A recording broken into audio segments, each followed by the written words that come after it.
Welcome guys Aajka નો blog આપણે હોરમાં ઓલા કેમ 4 થઈને નીકળી ગયા છીએ બહારની તરફ અને બહારની તરફ આવ્યા એટલે આપણે ગોવાળીઓ બધા ઓલા કેમ ગાવું ને એવું લઈ જાય છે તમે જોઈ શકો છો જયપાલભાઈનો ફોન આવ્યો હતો મારે જયપાલભાઈને એક કામ હતું નિશાળ એટલે આપણે નીકળી ગયા છીએ નિશાળ બાજુ અને આપણે પહોંચી ગયા છીએ અને જોઈ શકો છો ગાઈસ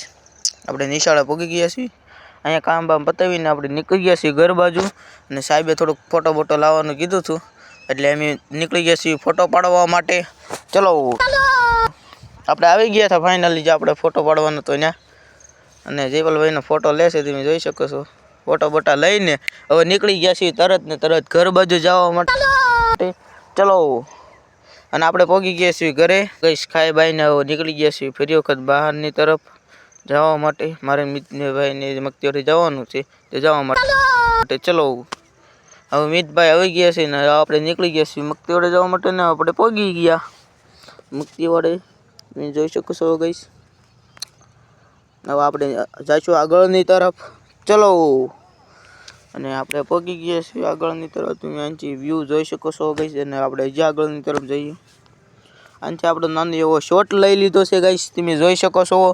કેવો મસ્ત મક્તિવાળો છે આપણો શોર્ટ બોટ લઈને હવે આપણે ઘડી કરીને નીકળશું ઘરે જવા માટે ચલો ને હું આપણે આવ્યા હતા એટલે આપણે ઘડી ખેમા છે આપણે દર્શનભાઈ લેવા આવી ગયા હતા ને ગાઈસ હવે આપણે નીકળી ગયા છીએ ઘર બાજુ જવા માટે ચલો અને ફાઇનલી આપણે આપણી શેરીમાં પહોંચી ગયા છીએ ગાઈસ અને આપણે ઘડી કરીને હવે માલ દોવા જવાના છે અને આપણે સીધા જ આપણા વાડામાં આવી રહ્યા હતા ગાઈસ અને આપણે માલ દોવાના છે અને ત્યાંથી જ આપણે નીકળી ગયા છીએ ઘર બાજુ જવા માટે ગાડી લઈને ચલો હવે ગાઈસ આવી ગયા છીએ ઘરે અને હવે સાહેબ મૂકીને હવે આપણે મળશું અને આપણે મળશું હવે બીજા બ્લોગમાં ગાઈસ હવે આવજો બાય ને લાઈક સબસ્ક્રાઈબ કરી દેના બાય.